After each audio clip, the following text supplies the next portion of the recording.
So I'm sorry we are very late, you guys. I'm sorry to keep you waiting. I was working with the president on something, and he wanted me to hand this out to you all, and I have it here, so I want to read it to the American public directly from the president. It has been suggested that we should rename as many as 10 of our legendary military bases, such as Fort Bragg in North Carolina, Fort Hood in Texas, Fort Benning in Georgia, and the list goes on. These monumental and very powerful bases have become part of a great American heritage and a history of winning, victory, and freedom. The United States of America trained and deployed our heroes here and won 2 world wars. Therefore, my administration will not even consider the renaming of these magnificent and fabled military installations. Our history as the greatest nation in the world will not be tampered with. Respect our military. So that was directly from the president. We spent some time working on that, and I wanted to deliver that to you. Also, I wanted to take us through a few other things relating to the coronavirus. First, the coronavirus task force briefing was held yesterday. I was in it, and there was some very good news that I'd like to share with you. I don't know if you all saw, there were 2 studies that came out, very strong studies in the journal Nature. And in Europe, which had a very similar epidemic profile to the United States, 3.1 million lives were saved due to mitigation and the efforts taken by the European governments. And as Dr. Birx noted to me, she sent this to me just before I walked out here, she said it suggests that the United States also prevented over 3 million deaths, thanks to the efforts of President Trump and the American people. Another study found that the shutdown efforts prevented 50 million additional coronavirus cases. So those are 2 very encouraging studies underscoring the work of the American people. Also, the Washington Post noted that these 2 reports use completely different methods to reach similar conclusions. They suggest that the aggressive and unprecedented shutdowns were effective at halting the exponential spread of the novel coronavirus. So thank you, Washington Post, for that good reporting. The Department of Agriculture, Secretary Sonny Perdue, also had some very good news in the task force briefing I was at yesterday. America's meatpacking facilities, at one time it looked like they were going to need to close. That was unacceptable to the administration. So we took action, the coronavirus task force took action, and now I'm pleased to report that these meatpacking facilities are operating at 95% capacity compared to 2019. We have beef operating at 98% capacity, pork at 95%, and poultry at 98%.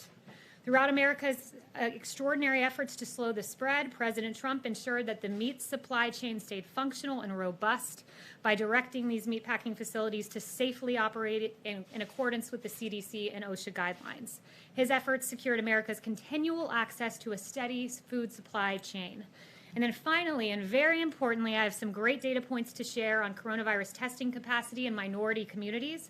Admiral Brett Joie shared this with me yesterday and last night as well. He said that when we look at testing sites, President Trump's public-private partnership with retail companies has proven quite successful.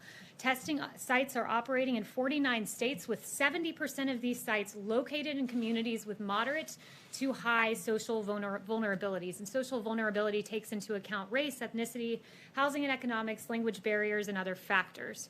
Also, federally qualified health centers, their FQHCs, serve 29 million patients in 12,000 communities across the nation. They provide care to 1 in 5 of those uninsured, 1 in 5 of rural Americans, 1 in 3 of individuals below the poverty line, and more than 1.3 million homeless men and women, and nearly 1 million migrant agricultural workers. And 92% of these FQHCs now offer COVID tests, and we've awarded them $583 million to 1,385 of these facilities. And finally, I promised my last announcement. The HHS Office of Minority Health issued a competitive funding opportunity to build a strategic network of national, state, territory, tribal, local, and community-based organizations that deliver vital health information and support linkages to services for racial and ethnic minorities. And this announcement, this network is scheduled to be awarded at the end of June and is expected to reach at least 40 million individuals from racial and ethnic minorities. These updates, I was told by Brett Joie, were received very well at the Senate hearings. And we thank the Vice President, Mike Pence, for doing an amazing job leading our coronavirus task force, and to President Trump, who has led in bringing America through the coronavirus pandemic. And with that, I'll take questions. Kristen. Kayleigh, thank you so much. Does the president regret tweeting out a baseless conspiracy theory about a 75-year-old protester on the morning of George Floyd's funeral? The president was asking questions about an interaction in a video clip he saw, and the president has the right to ask those questions. But does he regret tweeting out this protester was assaulted? The president does not regret standing up for law enforcement men and women across this country. And let me say this, and just give you a little bit about the mindset behind the president's tweet. Look, we're living in a moment that is, it seems to be reflexively anti-police officer. And it's unacceptable to the president. In this tweet that he sent out, he was in no way condoning violence. He was not passing judgment on these two officers in particular. But what he was saying is this: when we see a brief snippet of a video, it's incumbent upon reporters and those who are surveying the situation to ask questions. Rather, upon the president to have facts before he tweets anything out. He's the president of the United States. the president did have facts before he tweeted it out that undergirded his questions. Baseless conspiracy theory. Do It's you not a acknowledge baseless that? conspiracy. No, not at all. I won't acknowledge that because look, let's contrast this to the George Floyd situation, which that horrific video that we all saw. Every single police officer that I saw across the country came out and said, this is an inexcusable action, and I condemn this police officer. In this case, there were 57 police officers who said, I resign in protest over the way these two officers were handled. And the president says those law enforcement officers have a right to be heard. But does the president John. think that anything justifies that 75-year-old man being pushed down to the ground like we all saw The in president video? does not condone violence. He wants to see the appropriate amount of police force used in any given situation, including this one, but he believes that the officers have a right to be Very heard. quickly, George Floyd's brother is here testifying. Has the White House invited him here to meet with the president? The president has repeatedly acknowledged George Floyd, his passing, the egregiousness of that atrocity, and has called the family by phone, as he did last week. Yes. The president has got an event tomorrow in Dallas at a church in which he'll meet with faith leaders. He'll also meet with law enforcement officials, small business owners. The theme is a plan for holistic revitalization and recovery. Will the president be announcing any policy in regards to police reform tomorrow, and what might that policy form? Yeah, so that's a very important question. And as it stands currently, the president has spent the last 10 days quietly and diligently working on proposals to address the issues that the protesters have raised across the country, legitimate issues. And that body of work, I'm told, is reaching its final edits, and we hope to produce it for you in the coming days. I can't promise you it's tomorrow, but in the coming days, we look to deliver that. So what then will tomorrow be about? Will it be a listening session as he had on Monday with law enforcement, or might there actually be some concrete policy proposals? Yeah, it will be a round. It could at least be done at the executive level. It will be a roundtable, much like what you saw with law enforcement officers earlier in the week. And if I could just stay on that theme for a second, in terms of reform ideas that the president could support, Democrats have floated some in the House.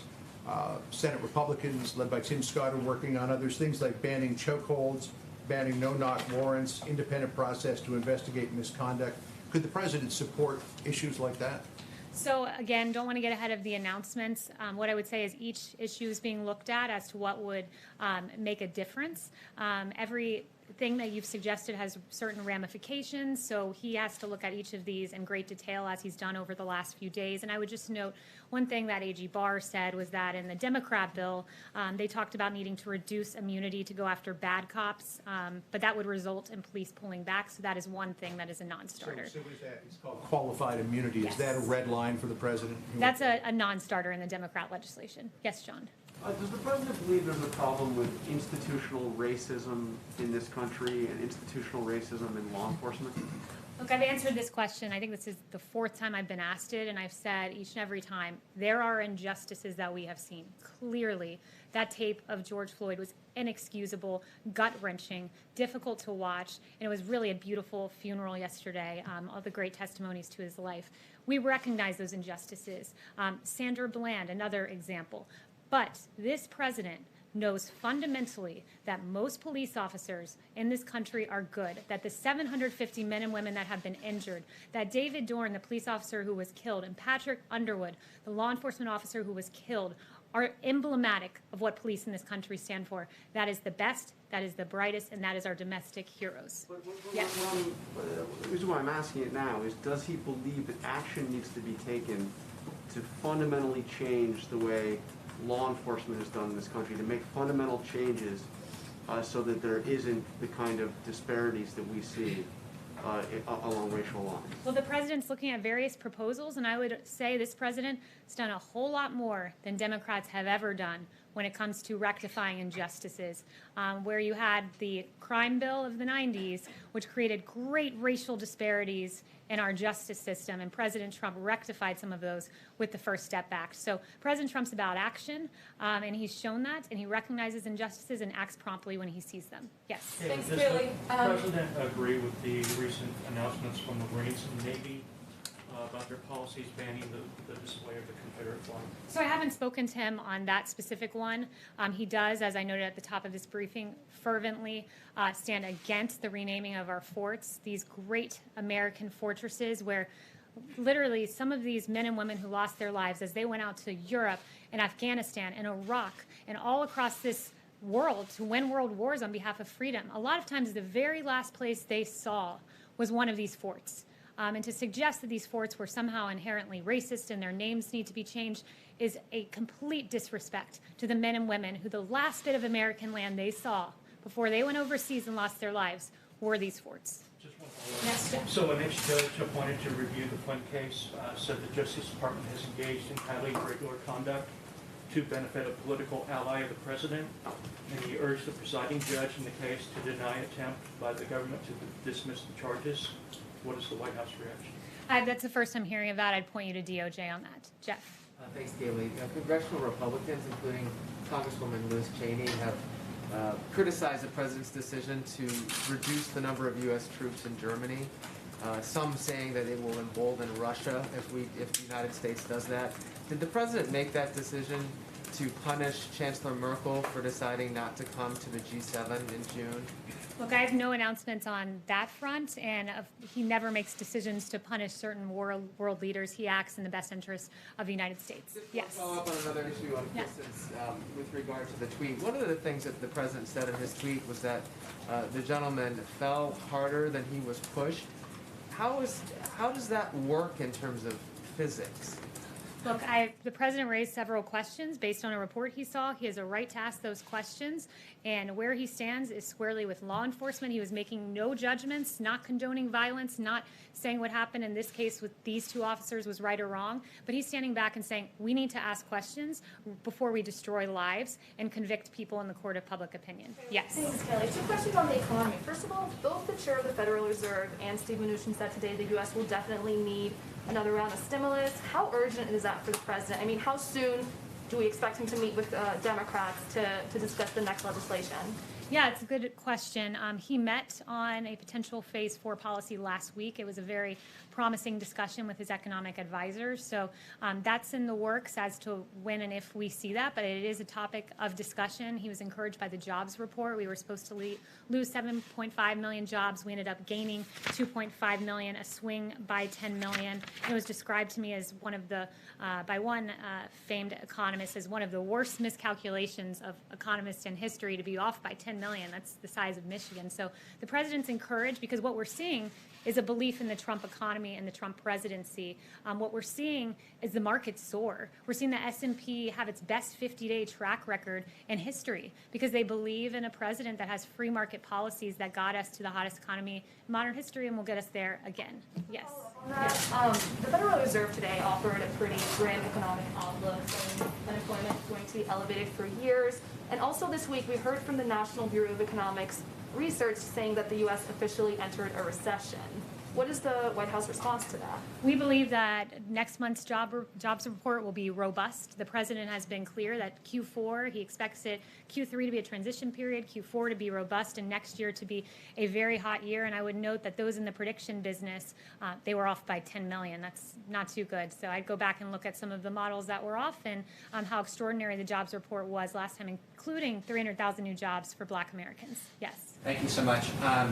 The president met with Mitch McConnell today, we understand. Can you kind of fill us in on what that discussion was about? Any updates? So I have no announcements on that front. Those were his private meetings, so no announcements out of that. Can I just add to Jonathan's question? You know, a lot of people are concerned that there is, you mentioned justice disparities.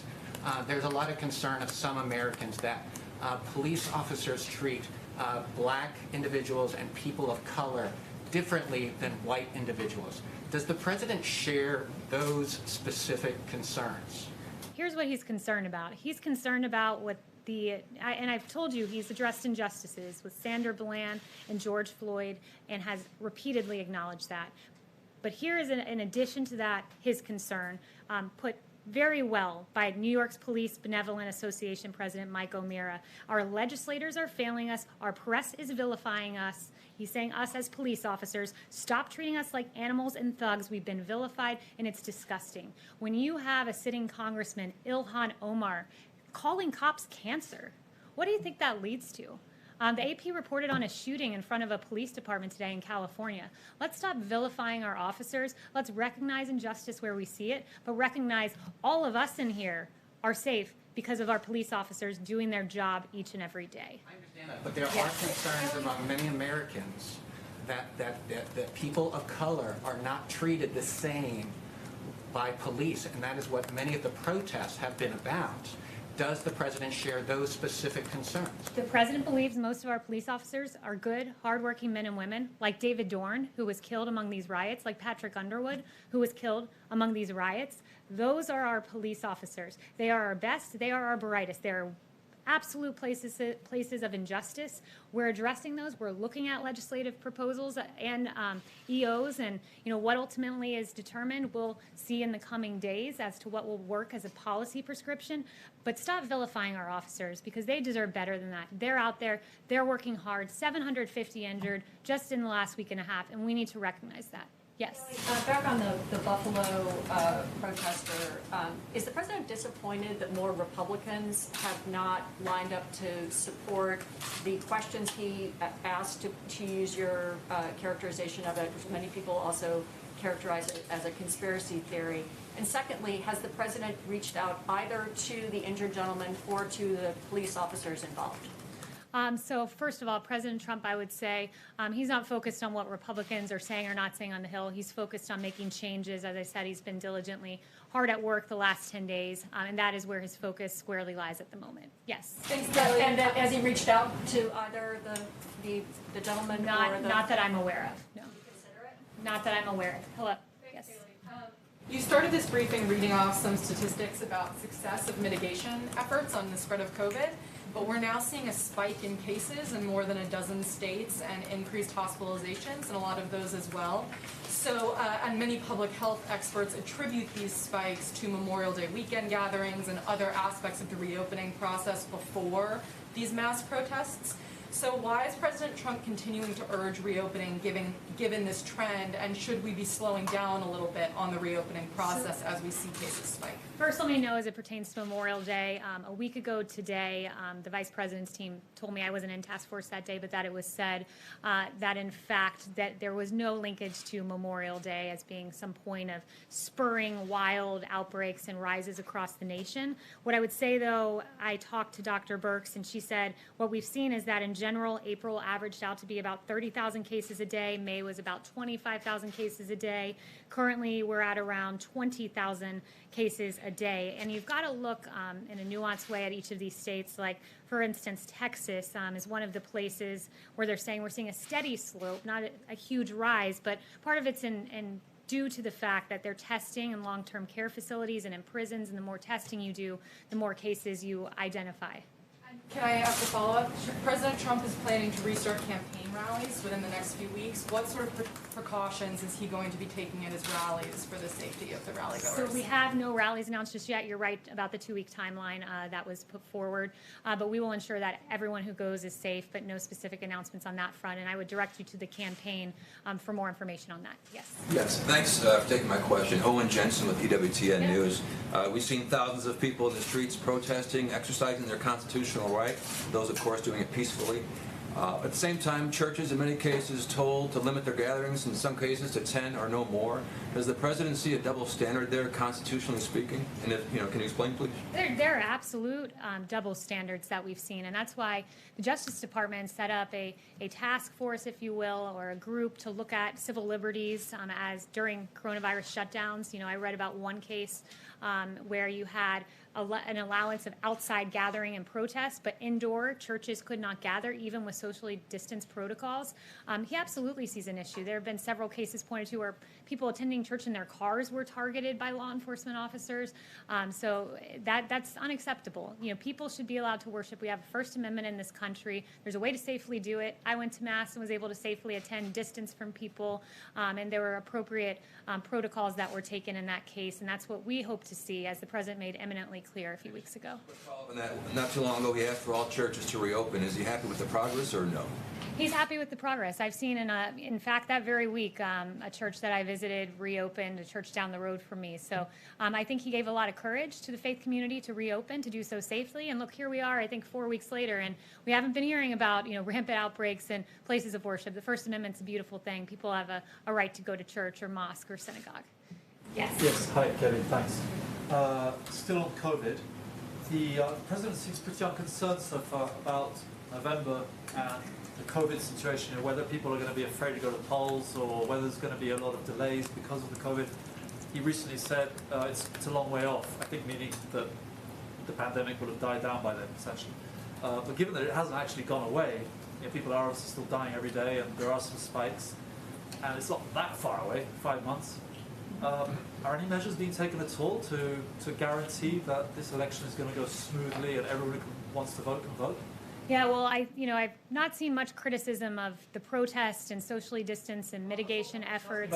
I think there's a way to safely vote if you can safely protest, and that's what the president would like to see. There's a way to safely vote. There's a way to safely go to church, and you're asking a hypothetical about something 5 months from now at a time, ironically, when the media hasn't expressed much outrage about a lack of mitigation efforts taken by some of the protesters. Just wondering about the election. That's what everyone cares about. Thank you so much, Kay. 2 questions. First, is the president concerned the protest could lead to another outbreak of coronavirus?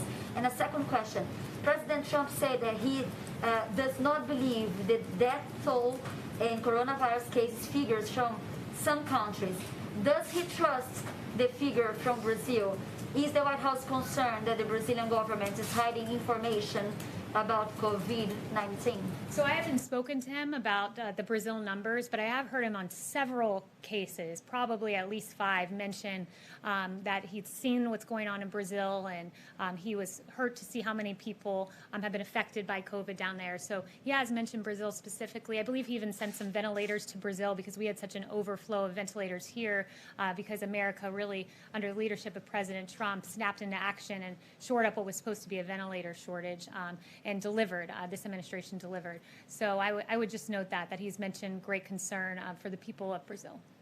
Okay, just the first question that I asked, is the president concerned the protests could lead to another outbreak of coronavirus? Now, we're monitoring that. Right now we're encouraged to see that cases have declined month over month, but the vice president, as I walked out here, said the task force is well aware of monitoring individual situations in particular states. Niels. Kayleigh, thank you.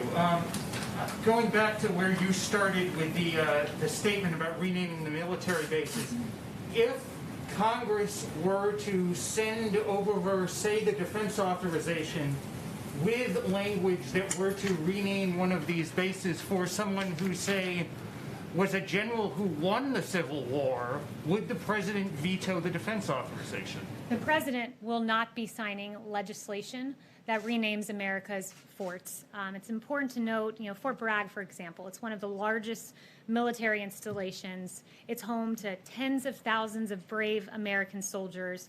And when you think of Fort Bragg, we think of the brave soldiers that deployed from there. We think of all 5 World War II airborne divisions, the 82nd, the 101st, the 11th, the 13th, and the 17th, all trained at Fort Bragg. The 555th Parachute Infantry Battalion, this was the first Black Parachute Battalion trained at this fort. We must recognize the sacrifices made by these men and women, some of whom saw Fort Bragg for the last time before they went overseas. We've got to think of the Fort Bragg soldiers that have led humanitarian operations like in Hurricane Katrina and the earthquake in Haiti. We've got to honor what has happened there, not rename it. So that is an absolute non-starter for the president. And I would also note... One more question on that. Yeah, John. One more question on that.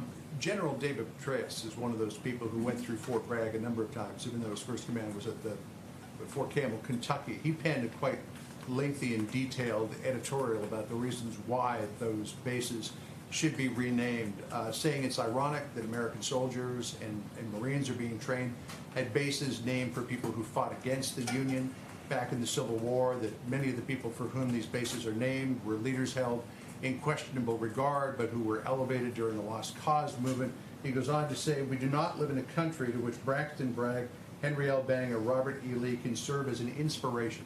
What does the White House say to that particular point of view? Fort Bragg is known for the heroes within it that trained there, that deployed from there, and it's an insult to say to the men and women who left there the last thing they saw on American soil before going overseas, and in some cases losing their lives, to tell them that what they left was inherently a racist institution because of a name.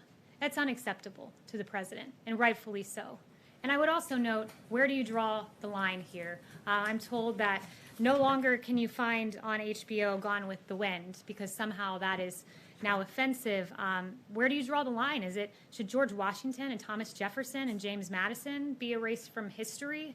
What about FDR and because of internment camps? Should he be erased from history, or Lyndon Johnson, who has a history of documented racist statements? And finally, what about people that are alleged by the media to be segregationists? NBC tells us Joe Biden didn't just compromise with segregationists, he fought for their causes in schools, experts say.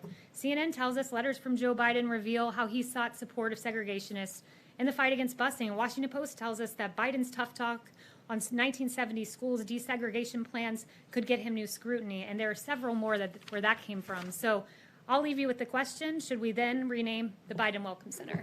Thanks very much, guys. One more on George Floyd.